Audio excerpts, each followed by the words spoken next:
میری دینیات اور اسلامیات کی کلاس کے اندر مجھے کبھی یہ نہیں بتایا گیا کہ کیوں میں نبی صلی اللہ علیہ وسلم کے راستے پہ چلوں. جو اصل چینج جب میرے میں آیا، جب میں نے نبی صلی اللہ علیہ وسلم کی زندگی پڑھی، ان کی سیرت، مجھے یہ احساس ہوا کہ جو ہمارے یوتھ ہیں، بچے ہیں، ان کو پوری طرح سمجھ ہی نہیں ہے کہ یہ ملک بنا کیوں تھا، ہمارے نبی صلی اللہ علیہ وسلم ان کا پیغام کیا تھا، کیوں ان کو فالو کرنے کے لیے اللہ نے حکم دیا قرآن میں. یہ بھی نہیں لوگوں کو پتا کہ جب وہ نماز پڑھتے ہیں تو وہ اللہ سے مانگتے کیا ہے. اور میں اکثریت کی بات کر رہا ہوں کہ ان کو یہی نہیں پتا جب وہ کہتے ہیں ایک ہی چیز نماز پہ مانگتے ہیں نا کہ اللہ ان کے راستے پہ لگا جن کو تو نے نعمتیں بخشی، ان کے نہیں جو غلط راستے پہ چلے گئے. تو جن کو اللہ نے نعمتیں بخشی سب سے زیادہ وہ تو ہمارے نبی صلی اللہ علیہ وسلم تھے، باقی بھی پیغمبر تھے.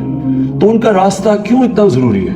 کیونکہ دنیا کی تاریخ کا کبھی کسی انسان نے وہ اچیو نہیں کیا، یعنی آپ 5% بھی اچیومنٹ نہیں جو کہ ہمارے نبی صلی اللہ علیہ وسلم نے کیا، اور نہ کوئی کر سکتا ہے. اللہ ہمیں کیوں کہتا ہے کہ ان کے راستے پہ چلو؟ ہماری بہتری کے لیے. وہ جو راستہ ہے وہ آسان راستہ نہیں ہے، کیونکہ نبی صلی اللہ علیہ وسلم کا آسان راستہ نہیں تھا، لیکن وہ انسان کی عظمت کا راستہ تھا. مجھے احساس ہونا شروع ہوا بہت پہلے، پالیٹکس میں آنے سے بھی پہلے، کہ مجھے یہ احساس ہونا شروع ہوا کہ ہمیں کسی کو، میں نے جب کم از کم میں جب اسکول میں تھا تو میں نے جب پڑھا تو مجھے کبھی یہ چیزیں نہیں کسی نے بتائی. مجھے میری دینیات اور اسلامیات کی کلاس کے اندر مجھے کبھی یہ نہیں بتایا گیا کہ کیوں میں نبی صلی اللہ علیہ وسلم کے راستے پہ چلوں.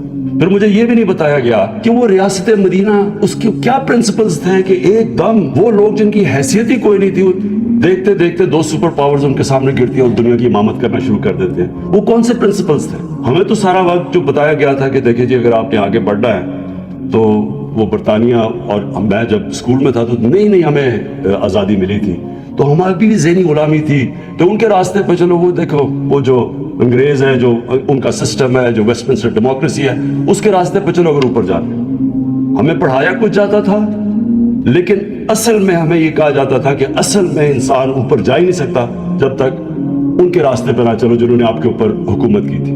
اور یہ سب سے بڑا مسئلہ ہے کہ ہمارے میں ایک ڈسکنیکٹ ہے. ہم جب دین کی اپنے بچوں کو تعلیم دیتے ہیں، ہم ان کو یہ بتا ہی نہیں سکتے کہ کیوں، کیا وجہ ہے کہ آپ یہ جو ہم آپ کو پڑھاتے ہیں کہ راستے پہ کیوں چلو گا. میں کوئی اسلامک اسکالر نہیں ہوں، میرے تو اپنی زندگی سے سارے تجربہ ہوا ہے مجھے.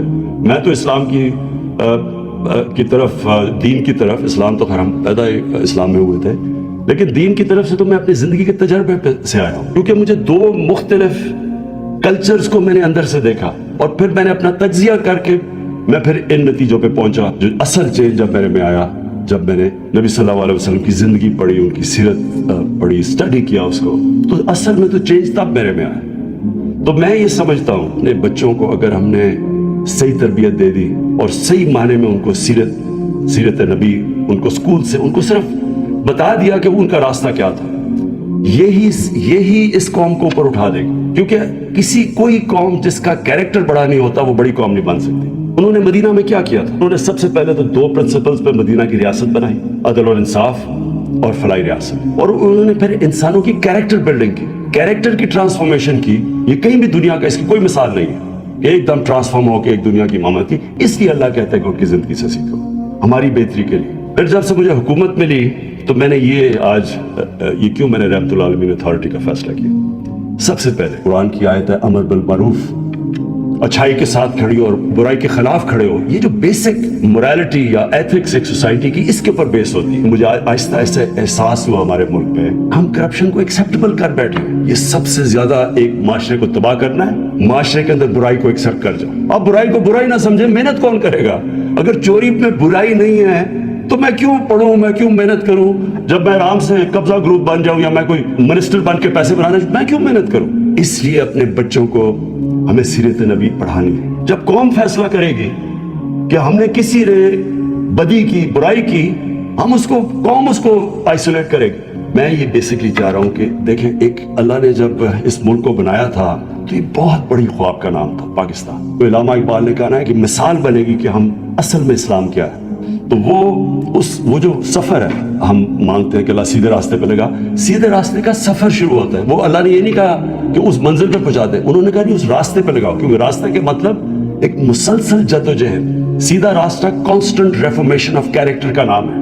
ہم کہتے ہیں ریاست مدینہ ایک یہ جہاد کا نام ہے. قانون کی حکمرانی قائم کرنا جہاد ہے، کیونکہ آپ کا مقابلہ مافیاز کے ساتھ ہے. وہ نہیں قانون کے نیچے آنا چاہتے. یہ مسلسل ایک معاشرہ جہاد لڑتا ہے اس عظمت پہ پہنچنے کے لیے.